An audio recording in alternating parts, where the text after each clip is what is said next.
La parole est à monsieur Yannick Moreau. Ma question s'adresse à monsieur le Premier ministre.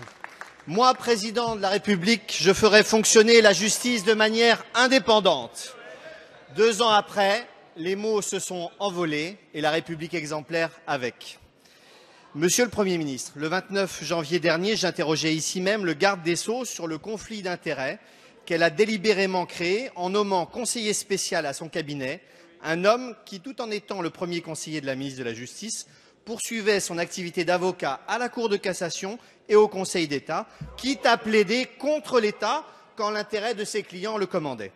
Madame Taubira, par quelques effets de manche, avait alors esquivé cette question et feint l'indignation. 5 mois plus tard, sous la pression, notamment celle de la Haute Autorité pour la transparence de la vie politique, qui a expressément pointé ce conflit d'intérêts, le conseiller spécial du garde des Sceaux a démissionné. Une démission qui résonne dans cet hémicycle comme un aveu. Monsieur le Premier ministre, cet aveu ne met pas fin aux troubles provoqués par la persistance de ce conflit d'intérêts pendant 2 longues années, au cœur de la chancellerie. Je vous poserai donc 3 questions.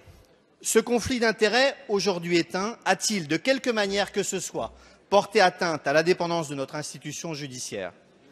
La présence au cœur du cabinet du garde des Sceaux d'un avocat à la Cour et au Conseil a-t-il eu, de quelque manière que ce soit, une incidence sur le bon fonctionnement de notre justice? Enfin, Monsieur le Premier ministre, considérez-vous que les conditions de sérénité et d'indépendance sont réunies pour permettre à Madame Taubira de poursuivre l'exercice de sa mission de bonne administration de la justice de notre pays? Merci.